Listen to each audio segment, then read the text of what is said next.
And when I say this is about a white woman, honestly, that's really all I need to say. I rebuke that. I rebuke that in the name of the Lord. I can't. Hey, what's up? Hello. It's Katie Colson here. Welcome to, or welcome back to my channel. And we are here for the best books of 2023, in which I thought this list was going to contain 4 books. It actually has 10. And I am so happy to say that because we all know that pretty universally 2023 has been shite. Anyway, I'm going to rank these books roughly from favorite to God tier, because we're not going to say least favorite. These books don't deserve that. They surely do not.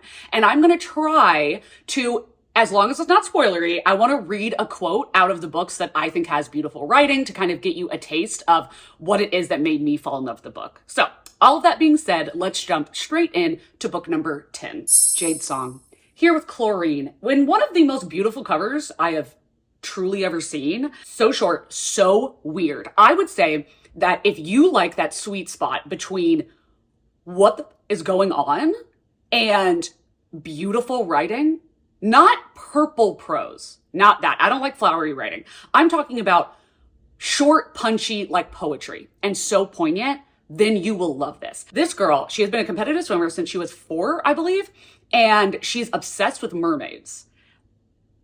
And she's a swimmer, and she starts to think that she is a mermaid, or she feels like she is. And you're like, okay, is she crazy? Is she a mermaid? And she's like, I just need to be set free into the ocean. And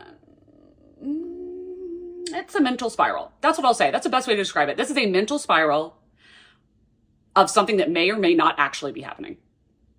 And you're not totally sure. Also, it's so gay. It's so gay!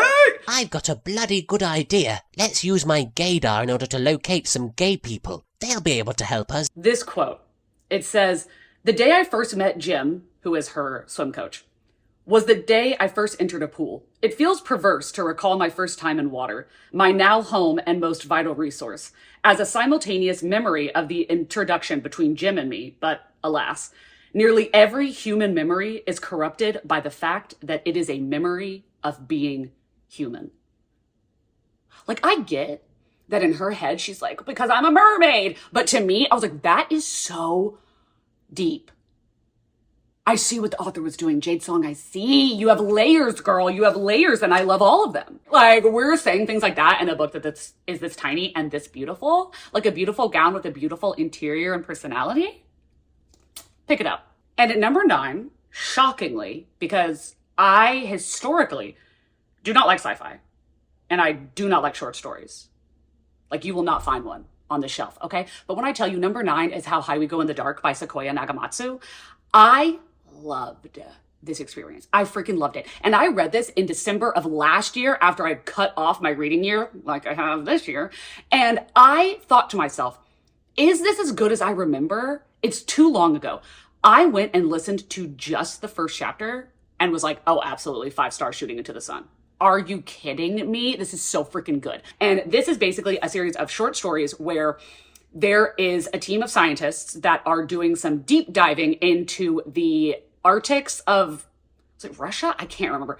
The deep Arctics, okay? And they are unearthing things that are thousands, millions of years old. And one of the big fears that the CDC, our world actually has, is that we are going to unearth a virus that human beings are no longer able to fight.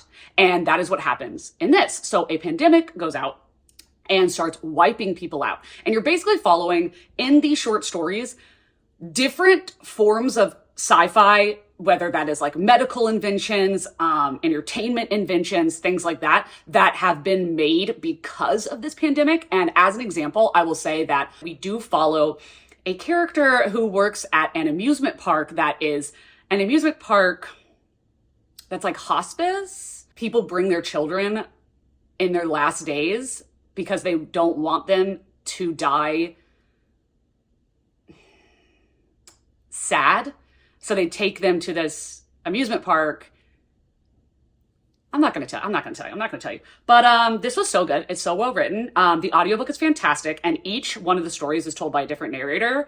One of them is Julia Whelan. I know the girls love Julia Whelan, so I would definitely pick this up. If you don't think that you like sci-fi, so did I. And I still don't like sci-fi, but I'm telling you that this is 5 stars. Number 8 is another favorite cover of the year, and that is Yellowface by R.F. Kuang.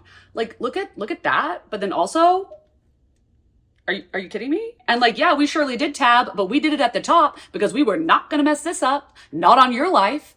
So this is about a white woman. And when I say this is about a white woman, honestly, that's really all I need to say. And she's an author, but she is not at the level in which she thinks that she deserves. And she believes it's because she's white. Now, she has a friend. Sure, Jan. Friend, who is an Asian author and is very well off and is very well treated. She thinks in the publishing industry. And one day she's over at her house and the author dies. And the white author is like, she has a manuscript that she hasn't sent out to anybody. That's like her magnum opus. This is like her big thing. Wouldn't it just be like, I wouldn't be a good friend if I didn't steal it. Like, I wouldn't be a good friend. Like, if I took it and I edited it and then published it in her honor with my name on it, that would be a sin. That would essentially be a sin.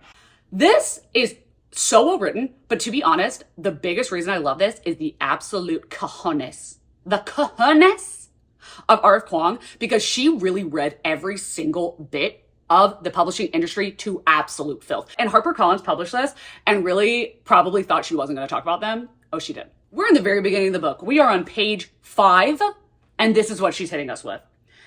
So of course Athena gets every good thing, because that's how this industry works. Publishing picks a winner, someone attractive enough, someone cool and young, and oh, we're all thinking it. Let's just say it. Diverse enough. Bruh. And lavishes all its money and resources on them. It's so arbitrary.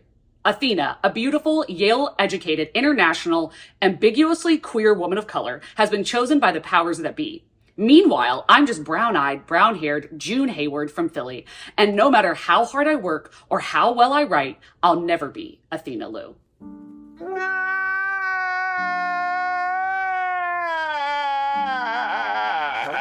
Like, cry me a river. Cry me a river. We also soften some of the white characters. No, it's not as bad as you think. Athena's original text is almost embarrassingly biased. The French and British soldiers are cartoonishly racist. What I want you to understand is that Athena drew from actual events. Yep, honestly, if you read this and you connect with this character, you know, maybe this will show you some growth that you need to work on. Anyway, book number 7. Book number 7 took me out. Took me out, okay? And I can't read anything out of this book because it's a horror and a thriller, and I don't want to give anything away. And it's not that the writing is beautiful. The writing isn't beautiful, but oh my God, did I have a good time. Brother by Ania Ahlborn. I have heard so many people talk about this for so many years, and I was like, oh, okay, like whatever. Blah, blah, blah. And then my actual brother read it and said it was 5 stars and one of the best horror thrillers he's ever read. And I was like, oh, okay, let's pick it up. This is about cannibalism. And when I tell you, I was eating it up. I was eating it up. Oh, you nasty. We are following our main character, Michael, and his family kills people together, okay? They kill people together. That's like their thing. And he doesn't really want to do it, but he doesn't see a way out. And his older brother, Rebel, who is actually freaking crazy, psycho, and we get his point of view as well, is like, you're not leaving this family. You are either going to die or you're going to kill with us. Now that I think about it, this is very East of Eden. So if you like East of Eden, but you want like cheap thrills, read this book. I'm finally going to say it. I'm not apologizing anymore. Okay? Killing Stalking by Coogie. Listen, if you pick this up, it is of your own volition. If you pick this up and you find yourself either traumatized or you find yourself really desperately wanting these two very mentally unhinged and unwell characters to kiss, that's on you. That is on you. You can't blame me. Okay? I am well and truly obsessed with this. It is a manhwa, which if you are not aware of what a manhwa is, it is the Korean version of a manga, and it is full color. I would love to show you. Some of the art, but I quite literally cannot, or I will get demonetized. and probably have my account flagged. So this is about our 2 stars. We have Sang-woo and we have Yoon Bum. So they went to school together and Yoon Bum had a crush on him. So he romanticizes this entire life of like Sang-woo is a hero, he's a god, he's an angel, he can do anything, he's amazing, and I'm in love with him. Sad. While Sang-woo is like, who are you? What?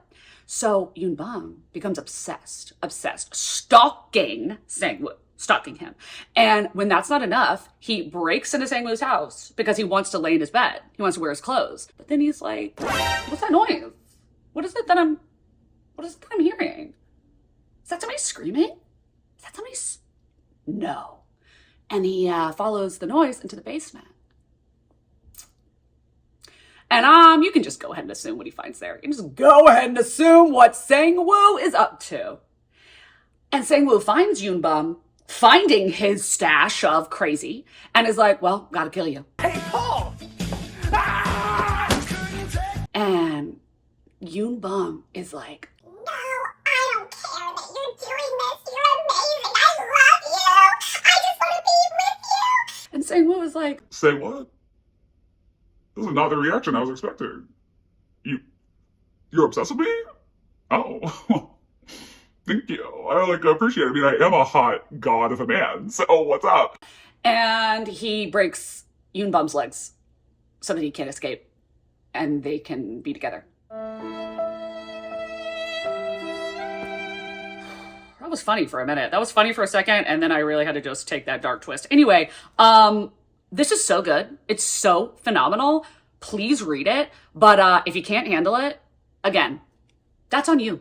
Another book that took me out. If you have seen the reading vlog for this, I literally fell on the floor. I fell to the floor, collapsed fully horizontal. Okay. Maeve Fly by CJ Lee. This is a debut. This is a horror debut. And when I tell you, she came for the throats of the men who thought. This is American Psycho for the girlies. It is American Psycho for the girlies, okay? We're following Maeve Fly. And Maeve, she is trying to be chill and normal, you know, reading her books and working at Disney World as Elsa. But, she's trying to hide some really dark Patrick Bateman vibes. And after meeting Gideon, Kate, her best friend's brother, he starts to pull out of her this Patrick Bateman. And once it's unleashed, can't really go back. I love the romance. The romance? Oh my God. This was the best ice hockey romance of the year. Tell me I'm wrong. Oh my God. The sex scenes in this book, like, this is dark. It's dark romance, and it is horror, and it is extreme horror, and I ate up every freaking second of it. This made me terrified of curling irons. How did I do this today? Sheer willpower. I truly did think other things every time I saw that curling iron. And eggs. Rats. Elsa. I can't look at Elsa again. Like, I can't. Like, I look at her and I do not see the same person. Kate and I kneel opposite each other in the Ice Queen castle room, costumed in our uniform princess dresses, as we are every day. I watch as a single bead of blood plops and then another from Kate's nose down to the head of the child sitting in her lap. Kate is beautiful and hungover, and she is a dulled but still precious gem in the dark and faux Nordic cave of artifice. I was like, CJ Lee, are you a scholar? And also this cover. I want this tattooed. It's glamorous and it's gory and it is so freaking good. Please read this. It's a feminist slasher for the ages. Now we're to the God tier. God tier. The top 4, everything else, oh yeah, 5 stars. Oh my God, love it. But the top 4, you cannot touch these books. If you even look at these books, you will be incinerated on sight. Number 4, if you really thought this wasn't going to be in my best books, you could just show yourself out. You can show yourself out. Veronica Speedwell by Deanna Rayborn. This, A Sinister Revenge, is the 8th book. Yeah, number 8. Number 8, and I'm still live, laugh, and love it. I'm obsessed with these characters. I'm literally think about them all the time. Why are you so obsessed with me? All the time. Like, you know, in Pride and Prejudice, like the hand touch and then he like squeezes his fist and it like shivers. That's my Roman Empire. That is my Roman Empire. A Sinister Revenge, one of the best in the series. One of the best in the series. It's the only one that I have not read more than once. I've actually read the entire series 3 times and I read it for the first time last year. So that's kind of unwell, but like, get on this unwell train with me. It technically is a historical mystery, but no, it's not. It's a romance. It is a romance. Not like the mystery's fun, cool, but if you're reading it for that, you're missing the point, okay? Veronica Speedwell is a main character, and she is a lepidopterist or a butterfly hunter. And she kind of gets in a spot of trouble when somebody basically is trying to kill her. She doesn't know why. She's kind of confused. And then we have our main man, Stoker. He is a natural historian or a taxidermist. And they are just 2 people living life and are way too modern for their day because it's 1888 in Victorian England. And she is so ahead of her time and so independent. And the thing I love about this romance is that they're so equal and so intelligent and loyal because she speaks her mind. She has a job, which is definitely not common in this day. And he never tries to put her down, put her to the side, put her behind him. He's like, no, I'm right by your side. Whatever you're doing, if you can explain it to me, let's go. Let's do it. I believe in you. I trust you. I love you. You're amazing. You're fierce. And he will put down anybody that tries to push her down and put a glass ceiling over her head. I am obsessed. And the humor in these books, it's so good. I love it. I will say that while I have like physically read quite a few of them, or at the very least tandem read the entire thing, I highly suggest the audiobooks. Highly suggest the audiobooks. I think that the humor really comes across in the audiobook. It's so good. I love the way she narrates it. It's just so much fun. I'm sorry, I could gush about this forever. I am well and truly in love with this man. I do stop talking about this. I'm so sorry to waste your time, but it's so good. Alone with You in the Ether by Olivia Blake. I think I read this in February, read this forever ago, and I still think about this book. I still talk about this book. I remember the quotes from this book. I remember everything. I remember the characters' names, Aldo and Reagan. That's when you know a book is a star. That's when you know a book is a star. This is following Aldo and Reagan. And Aldo is someone who suffers from depression and has compulsive thoughts of time travel. And then we have Reagan, who is a counterfeit artist who suffers from bipolar disorder. And it really is focusing on these neurodivergences and the struggle that has on a life and on the life of people around them. He's very fastidious and she is very wild, reckless, very reckless. And when I tell you, the writing in this book, it's so good. It's so good. And when you read the author's note, if you've read this book and you haven't read the author's note, please do. I don't want to spoil it for you, even though it's actually about Olivia Blake's real life, so it's not a spoiler. But read the author's note because literally the tie-in of her and her husband, the tie-in with them as couples made me cry. It made me cry. Oh my God. Okay. So the first one is an example of the just otherworldly dark academia, stunning. Olivia Blake is an actual freaking genius style writing. And it's Reagan in one of her favorite rooms, and that's the armory at this art museum. And she thinks, there was no frivolity here. Instead, there was the irony of peace, empty shells of weaponry, garish red walls, fossil of conquest. It reminded her of a time when people still committed their violence eye to eye, which gave her a paradoxical sense of gratification. It was intimate because it was not. It was religious because it was not. It was beautiful because at the heart of it, it was twisted and soulless and ugly, and therefore it mirrored something masochistic in Reagan herself. That's on page 4? That's on page 4.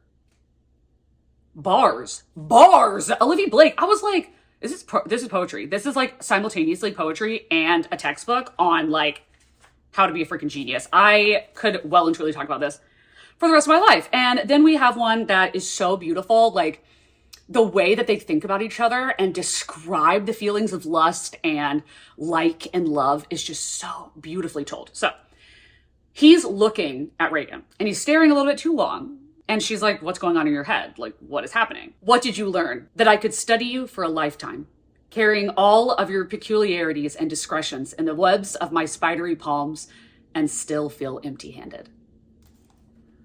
I'm sorry, I'm gonna show myself into the grave because Olivia Blake has already dug it.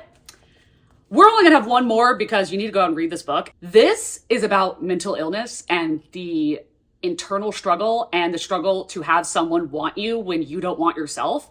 This is stunning. It says, oh, you love my brain? Well, do you love it when it does this thing or this thing? Do you love it when it means I'm lifeless on the floor, curling my tongue around a pill or a stranger's dick? Can you love my brain even when it's small, when it is malevolent, when it's violent?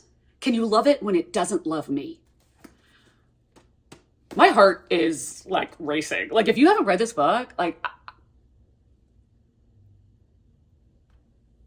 I think this might actually be like the best writing I've ever read. He knows what he did. He knows what he did. He planned for it. He organized it. He warned us. And he did it. Okay? What are we talking about? And now, back to this bitch that had a lot to say about me the other day in the press. Miley, what's good? The smug bastard. Richard Osman's The Last Devil to Die took me out at the knees. It had me by the balls, it had me by the throat, it had me by the heart, had me by the brain. It was just squeezing. I well and truly lost my life to this book. It broke me. Mind, body, soul. Just talking about it, I'm literally like have goosebumps and I just started talking. This is the fourth book in the Thursday Murder Club series. To be very brief, this is about a group of 4 pensioners who live at this retirement facility, and every Thursday they meet up to try to solve cold cases. But then people start dropping like flies around them, and suddenly they're solving current cases. They are from all walks of life and have very different characteristics, very different skill sets. They would never have been friends if it wasn't for forced proximity. And I love that. I love that. Here's the thing. We're going to be very brief also in saying, listen to the audiobooks. It's narrated by Fiona Shaw. Yeah, that's right. Aunt Petunia from Harry Potter. This is a British humor. So the audiobooks are the way to go, especially if you live in America, because you will get the pacing and the humor of it through the inflections of a British narrator so much better than you'll be able to do it yourself. And also, I will say that the first book is good. Continue. It's a setup for the rest of the series. You're just getting introduced to the characters, and then the second book is where you start loving this experience. I'm going to show you some clips of me reading this book. Let me not put a precursor on it because it's so freaking embarrassing. Roll the clip.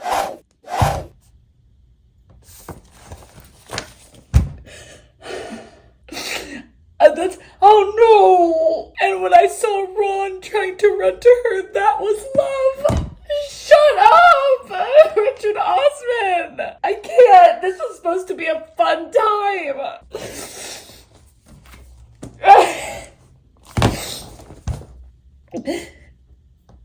Fuck off! I just love these characters so much. I love them so much. I can't. How dare you do this to me? I rebuke that. I rebuke that in the name of the Lord. I can't.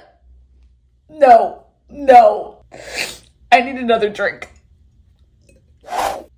My best book of the year. Nothing holds a candle. It's not just my best book of the year. Is it the best book of my life? Any Man by Amber Tamblyn. This came out in 2016 though, and honestly, the absolute audacity of BookTube not to have been all over this from the absolute jump.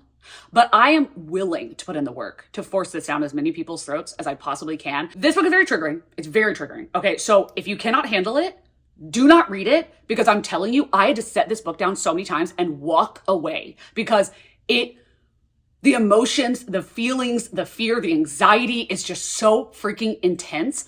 This is about sexual assault. The whole thing is about sexual assault. Again, please use caution. So this flips the script though, because we are following the point of view of men, and there is a serial R-worder who's a woman who is going and essaying these men. And she doesn't care who they are. She doesn't care what they look like. Just that they're... Run. The way my heart just dropped into my asshole. I truly don't want to know. I truly don't want to know. That scared me. I thought I was going to look over and there was going to be a picture of something. Okay. Anyway, now I'm scared. Okay, okay.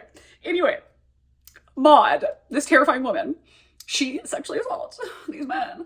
And it's very violent and it's very horrible. And we're following their point of view of them in the aftermath of trying to deal with the questioning of the police, the questioning of the media, of their family, the way that they have to interact with people at hospitals, in police stations, at work. And the thing is, this does happen to men. But people act like it doesn't. They act like it's not possible. And I'm telling you that she hits every single point. She hits every single point, every point of view, everything. It is so freaking stunning. This is the best book I think I've ever read. Like, I'm so serious. And when I got interrupted, and I don't remember where I was because I stepped away for like 20 minutes. But listen, we may not have consistency. We may not have clarity. We may not have continuity, but we have chaos. And sometimes we have comedy. So stay a while. I do remember that I was talking about something that I realize is triggering to even quote. So I'm not going to do that, but know that it was amazing and poignant. And if you can handle it, please read this book. Anyway, this got me. So this is a woman that is talking about seeing these things being publicized and talked about online. So the news kind of glorifying heinous acts, basically. So she says, in both the negative and positive sense of the word, I realize more than ever we need to keep fighting and protecting our kids, not just from predators, but also from a society and a culture that feels kind of predatory on its own. I mean, that lady did the crimes, but we publicized it. We capitalized on it. We exploited it for ratings. We've helped because we've mentioned an injustice in passing to our neighbor and we both got to shake our heads. We've helped because we painted a sign. Like, I look at my boys and I think, what if this had happened to them? Or worse, what if any of them had done this to someone else? Again, so triggering, so hard to read, but absolutely exquisite. Exquisite, beautiful, terrifying, horrifying. One of the most well-written things I've ever read in my freaking life. I love it. This is a 6-star book, if there ever was one. Those are all of my best books. Now, speaking of books that are worth the effort, I want you to tell me what your favorite books of 2023 were and are, because we're not done with the year yet, because I want to comb through the comments and see if anything catches my eye, anything's on my TBR, or maybe it's something that's getting mentioned quite a lot, and I will be reading them in 2024. And then also, subscribe. I would love to have you. I hope that you are all having an amazing day, evening, night, dusk, dawn, whatever it is you're having in whatever part of the world you are currently having it in. And I will see you in a video coming very soon. Bye. The library, darling. Because reading is what? Fundamental.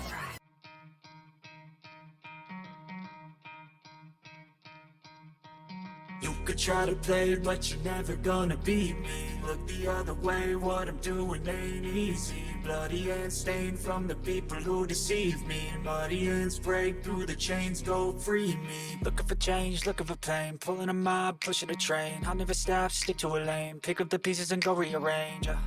I'll be the best above all.